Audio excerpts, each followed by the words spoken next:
NTV న్యూస్కు స్వాగతం. నేటి వార్తలు. ఈరోజు ఆలూరు మాజీ మంత్రి గుమ్మనూరు జయరాం నివాసంలో మరియు గుంతకల్ కూటమి అభ్యర్థి వాల్మీకి ముద్దుబిడ్డ గుమ్మనూరు జయరాం దేవనకొండ శ్రీ నారాయణ ఫంక్షన్ హాల్ నందు ఆలూరు నియోజకవర్గం కూటమి అభ్యర్థి టీడీపీ బి వీరభద్ర గౌడ్ మరియు కపట్రాల బుజ్జమ్మ జనసేన ఆలూరు ఇన్ఛార్జ్ తెర్నేకల్ ఎంకప్పను కలిసిన ఓడుగుంద మండల టీడీపీ సీనియర్ నాయకుడు తోకా వెంకటేష్ ఈ నెల 20వ తేదీన మరియు 21వ తేదీ నాడు తన కుమారుడి వివాహానికి రావాలని ఆహ్వానిస్తూ పెళ్లి పత్రికలు అందజేస్తూ నూతన వధూవరులను ఆశీర్వదించాలని కోరడం జరిగింది.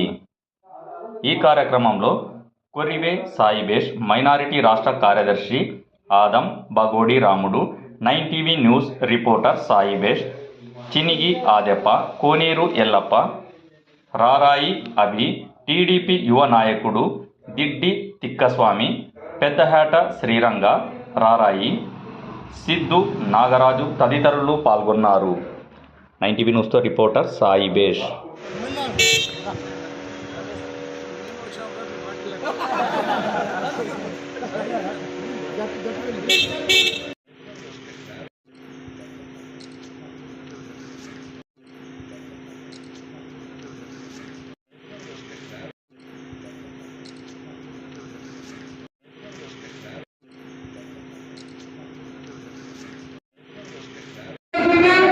వారి